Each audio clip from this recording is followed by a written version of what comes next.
अंबानी और अडानी को सुबह खरीद के शाम को बेच दे, क्या ऐसी भी कोई कंपनी है? एप्पल, गूगल, फेसबुक, इन तीनों कंपनियां पूरे वर्ल्ड को कंट्रोल करती है। क्या कोई ऐसा व्यक्ति है जो इनको भी कंट्रोल करता हो? आपने हमेशा सुना है कुछ लोगों के हाथ में दुनिया का सारा पैसा है, सारी पावर है, वही सब कुछ कंट्रोल करते हैं और तेजी मंदी कुछ भी हो उनका पैसा कभी कम नहीं होगा, वो हमेशा पैसा कमाएंगे।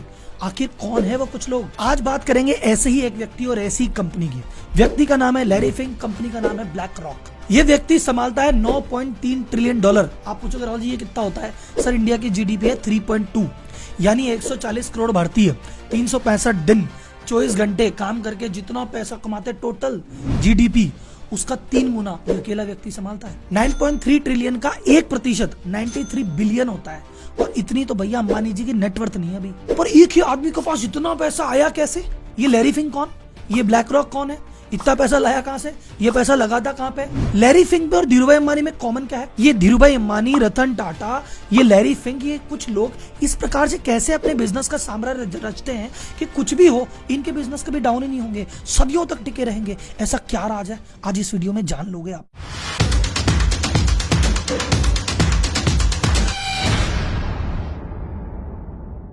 अब पहला सवाल, ये साला है कौन लैरी फिंक? हमने नाम ही नहीं सुना इसका। भाई साहब जितना बड़ा काम लैरी भाई ने किया है ना, उसको करने के लिए जो जिगरा चाहिए, या तो दिल टूट के आता है, ईगो हट होके आता है। जब बंदा इस मोड में रहता है ना कि ठुकरा के मेरा प्यार तू इंतकाम देखेगी, तब जाके इतने बड़े बड़े काम होते हैं। भाई साहब ने पढ़ाई की थी पॉलिटिकल साइंस की, लेकिन कमाने घुस गए शेयर मार्केट में। अब देखो पॉलिटिक्स से क्या मिलता है? पावर। और स्टॉक मार्केट से क्या मिलता है? पैसा। और जो बंदे को इन दोनों की समझ है वो बड़े बड़े गेम खेलेगा। भारत में इन दोनों की समझ किसको थी? धीरूभाई अंबानी को। स्टॉक मार्केट के भी जानकार थे, बिजनेस में भी हाथ पक्का था और पॉलिटिक्स में भी सही पकड़ थी। इस चक्कर में उन्होंने इतना बड़ा साम्राज्य रच दिया उस समय जो कोई सोच नहीं सकता था। टाटा बिरला के नाम हुआ करते थे, उनको पार करके अंबानी जी पैदा हुए और ऐसा ही कुछ किया लैरी फिंक ने और इतना बड़ा नाम बनाया। आखिर किया क्या, आगे डिस्कस करेंगे। तो इन्होंने जब 23 वर्ष की उम्र में काम चालू किया तो बॉस्टन करके कंपनी में चालू किया। उन्होंने एक चीज इन्वेंट की, डेट सिंडिकेशन। इन्होंने कहा जो छोटे मोटे लोन बांटते हो ना, इसको एक काम करो, इसका बंडल बना लो और टुकड़े करके अलग अलग चीजों में बांट दो। अब ये जो चीज थी डेट सिक्योरिटाइजेशन, यही वो चीज थी जिसके कारण सन 2008 में इतना बड़ा क्राइसिस आया था। तो जिस क्राइसिस से अमेरिका और पूरी दुनिया हिल गई थी, इस भाई ने उसकी नींव रखी थी। 23 साल की उम्र में काम पे लगे और 31 साल की उम्र में बन गए बैंक के एमडी। इस कंपनी को इन्होंने इस साल में $1 बिलियन यानी 8,000 करोड़ से भी ज्यादा कमा के दिया। आप बोले राहुल जी स्टोरी तो बहुत बढ़िया चल रही है, फिर इसमें दिक्कत कहां है? ईगो हट का है। ईगो यहाँ पे हट हुआ कि भाई साहब कंपनी होती है। इतने सालों में 8,000 करोड़ कमा के दिया, बट ये और कॉन्फिडेंट हो गया, अरे अपने को सब आता है, अपने को सब आता है, थोड़ा ज्यादा रिस्क ले लिया और एक ही क्वार्टर में मात्र 3 महीने में $100 मिलियन यानी लगभग 800 करोड़ का घाटा लगवा दिया। अब भाई साहब ये जो घाटा लगा, इस घाटे के साथ इनकी इज्जत गई।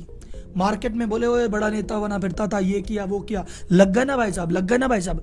तो पूरे मार्केट में से अनटचेबल हो गया, कोई इसके साथ काम नहीं करना चाहता, कोई इसको नौकरी भी नहीं रखना चाहता। और जो करंट फर्म थी उसने ये नहीं सोचा भी 1 बिलियन कमा के दिया है, उसने कहा कमा के दिया जो दिया तूने ये क्या कर दिया, तो बाय बाय टाटा जय माता दी। तो उसके बाद बंदे का ईगो हट हो गया, बोले साला इतना कमा के दिया तुम भूल गए, जाओ किसी के लिए काम नहीं करते, खुद की कंपनी खोलेंगे। तो 1988 की उम्र में जब ये 35 साल के थे, इन्होंने कहा फंड कहां से मिले, तो इनको मिले भाई साहब मिस्टर स्टीव। ये भी अपने तरह के लीजेंडरी इन्वेस्टर थे, इन्होंने भी अपनी जिंदगी में खूब धूम धड़ाके किए। उनको लगा यार ये बंदा टैलेंटेड है, इसमें दम तो है, इसको मौका देना चाहिए। इनकी कंपनी का नाम था ब्लैक स्टोन। तो इन्होंने कहा कि चलो अपन साथ में पार्टनरशिप कर लेते हैं, मैं $5 मिलियन आपको देता हूं क्रेडिट लाइन और आप काम तो चालू करो। अब इनको काम का एक्सपीरियंस था, जोट खाए व्यक्ति थे, ईगो हट व्यक्ति था, इन्होंने धीरे धीरे काम किया, एक्सपर्ट तो ये चीज थे। एक समय आया, जी जो कंपनी है जनरल इलेक्ट्रिक, उसके सीईओ थे जैक वेल्च। उनके पास बहुत सारी ऐसी एसेट फंस गई थी जो समझ नहीं आ रहा था इसका क्या करे, और फाइनेंशियल एसेट थी। लैरी फिंक को बुलाया, बोले भाई ये एक्सपर्ट है, ये चीजें जानता है, इसी ने इन्वेंट की है। ये गया और उन्होंने जाके जी की वो प्रॉब्लम सॉल्व कर दी। तो वहां से थोड़ा पैसा मिला और जी ने कहा यार हमारे ये वाले मैटर तुम देखा करो। और जब जी ने भरोसा किया, जो कि नंबर 1 कंपनी थी, तो भाई साहब धीरे धीरे सबने भरोसा किया। तो मात्र 5 साल के अंदर इनका जो असेट अंडर मैनेजमेंट है वो हो गया 20 बिलियन और धीरे धीरे कंपनी आगे बढ़ने लगी। अब जो स्टीव भाई साहब थे वो अपने जमाने के खिलाड़ी आदमी थे, वो कहते हैं मेरे हिसाब से चलो। लैरी भाई अपने जमाने का आदमी था, कहता मैं ऐसे चलूं। जब तो 2 कद्दावर आदमी होते ना तो ईगो बढ़ता है। तो इन्होंने कहा यार भैया एक काम करो, अपनी नहीं बैटरी अलग हो जाते हैं। तो ये ब्लैक स्टोन ग्रुप से लैरी भाई अलग हो गए और ये शायद स्टीव भाई की जिंदगी की सबसे बड़ी गलती थी। और इन्होंने ब्लैक स्टोन से अलग होकर नई कंपनी बनाई, नाम रखा ब्लैक रॉक। भाई पत्थर तो है ही, काला ही है, तेरा स्टोन मेरा रॉक। अब सबसे बड़ा सवाल कि राहुल जी समझ तो आ गई कि ब्लैक रॉक क्या है, ये करती क्या है, और इतना पैसा आया कहां से, पहले तो ये बताओ 9 ट्रिलियन आया तो आया कैसे। अब मैं बताता हूं आया कैसे। सर जी, पेंशन फंड होते हैं, जैसे भारत सरकार में ऐसा मान लो आपकी पेंशन कट रही है, आपकी 30 साल तक पेंशन कटेगी, मिलेगी तो आपको 31वें साल जाके जब आप रिटायर हो गए, तो ये जो पेंशन कट रही है और सरकार के पास पैसा इकट्ठा हो रहा है, ये पैसे का सरकार क्या करेगी, ये पेंशन फंड का क्या करेगी, ये कहती भैया इसको कहीं ठिकाने लगाओ, इसको कहीं इन्वेस्ट करो, पेंशन देनी है। तो ये पैसा किसके पास है, ब्लैक रॉक कहता दो मैं संभालूं। और ये जैसे भारत का संभाला, ऐसे न जाने कितनी कंट्रीज हैं और कितनों के फंड है। इन जैसे मान लो फॉर एग्जांपल डिफेंस वालों का एक अलग फंड है, रेलवे वालों का अलग फंड है, शिक्षा विभाग का अलग फंड है, तो अलग अलग डिपार्टमेंट के, अलग अलग स्टेट के, सेंट्रल गवर्नमेंट के ऐसे कितने ही फंड है, ऐसे फंड संभालता है मेरा भाई। एक आता है सोवन वेल्थ फंड। अब इंडिया के पास बहुत सारा पैसा है, एक्स्ट्रा पैसा है, भैया हमको भी तो इन्वेस्ट करना है, हमको भी तो रिटर्न कमानी है, खाते में पड़ के क्या मिलेगा, बोले यार ब्लैक रॉक भैया देखोगे। आरबीआई के पास बहुत सारा पैसा, आरबीआई बोले क्या करे पड़े पड़े, बोले भाई ब्लैक रॉक देखोगे क्या। तो ऐसे बड़ी बड़ी देश, बड़ी बड़ी कंपनियों के बैंक, बड़े बड़े पेंशन फंड ये लगाते हैं ब्लैक रॉक में पैसा। फॉर्च्यून 500 कंपनीज, बड़े बड़े इंडिविजुअल्स, वॉरेन बफेट कह रहा मैं 90 बिलियन का आदमी हूं, ये 10-20 बिलियन इसको दे देते हैं, जिनको हम पैसा दे रहे हैं वो इसको पैसा दे रहे हैं। अब 9 ट्रिलियन कितना होता है कि वर्ल्ड के 300 बड़े पेंशन फंड का टोटल करो तो 6 ट्रिलियन होता है, और ये अकेला 9 ट्रिलियन है। इस फंड मैनेजमेंट करने वाली टॉप 3 फर्में हैं। एक है आपकी ब्लैक रॉक जिसकी हम बात कर रहे हैं, सेकंड आता है वैनगार्ड, तीसरा आता है स्टेट स्ट्रीट कैपिटल। ये तीनों मिलके अमेरिका की जीडीपी का 70% अकेले संभाल रहे हैं। बात करते हैं ब्लैक रॉक इतने पैसे के साथ करता क्या है। ब्लैक रॉक इतना इन्वेस्टमेंट करता है कि आप मानो कि वर्ल्ड के टोटल शेयर और टोटल बॉन्ड वैल्यू का 10% अकेला ब्लैक रॉक है। ब्लैक रॉक जितना पैसा संभालता है अमेरिकन जीडीपी का 50% भाई अकेला है। ये वर्ल्ड का लार्जेस्ट शैडो बैंक है और ये वो कंपनी है जो पूरी दुनिया को कब्जे में रखती है। आप कैसे कह सकते हो पूरे वर्ल्ड को ओन करती है। सर एप्पल इतना बड़ी कंपनी है, अपने सेक्टर की नंबर 1 कंपनी, उसमें 6.5% ब्लैक रॉक रखती है। वेरिजोन में 7.5%, फोर्ड में 7.25%, फेसबुक का 6.5%, वेल्स फार्गो बैंक का 7%, जेपी मॉर्गन का 6.5%, डॉइचे बैंक का 4.8%। कुल मिला के लगभग हर बड़े सेक्टर में, हर बड़े देश में, हर बड़ी इंडस्ट्री में इसका हिस्सा है। अब बात करते हैं पावर ऑफ ब्लैक रॉक की। ब्लैक रॉक टेक्नोलॉजी इतनी पावरफुल कैसे। 2010 में इसको अवार्ड मिला था मोस्ट इन्फ्लुएंशियल फाइनेंशियल इंस्टीट्यूशन है वर्ल्ड का।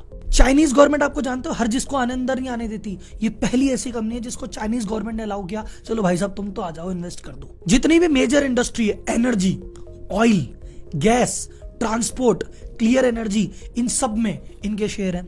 अक्रॉस यूरोप में जितने भी बड़े देश हैं सबकी बड़ी बड़ी कंपनियों में इनके इन्वेस्टमेंट है। अमेरिका में, एशिया में, किसी भी देश में, किसी भी सेक्टर की सबसे बड़ी कंपनी है उसमें ब्लैक रॉक शेयर लेके बैठ जाती है। ये कितनी पावरफुल है आप इस एग्जांपल से समझो। 2008 में जब क्राइसिस आया था, बड़े बड़े बैंकों की लंका लगी हुई थी, पर समझ नहीं आ रहा था क्या करें, तो यूएस गवर्नमेंट ने कहा कि भैया तुम टेंशन मत लो, तुम्हें हम बचाएंगे। लेकिन गवर्नमेंट को क्या पता किस बैंक को कितना पैसा देना है, तो उन्होंने कहा भाई साहब किसी एक्सपर्ट को लेके आओ। एक्सपर्ट कौन? Larry Fink. ऐसा नहीं कि 10 जनों को बोला, सिलेक्ट किया, फिर एक बंदा चुना, नहीं, सीधा पहला फोन, ब्लैक रॉक भैया इधर आड़ा, लैरी फिंक आइयो, ये संभालो। अब लैरी ने कहा गवर्नमेंट साहब मैं बताता हूँ किसको दे, इसको इतने दो, इसको इतने दो, इसको इतने दो, और ऐसे करके धीरे धीरे अर्थव्यवस्था को उभारा।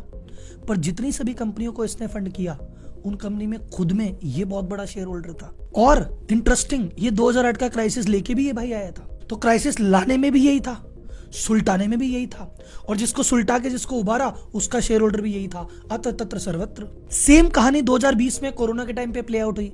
कोरोना के टाइम पे ऐसा था, बॉन्ड मार्केट हिल गया था कि भाई साहब इधर तो है ही नहीं, तो बड़ी बड़ी कंपनियों को लगा भैया अब तो लिक्विडिटी आ जाएगी। फिर गवर्नमेंट बचाने आ गई कि अरे हम बैठे, हम टेंशन मत लो। पर गवर्नमेंट बोले किसमें क्या करें, बोले लैरी भैया आप आओ।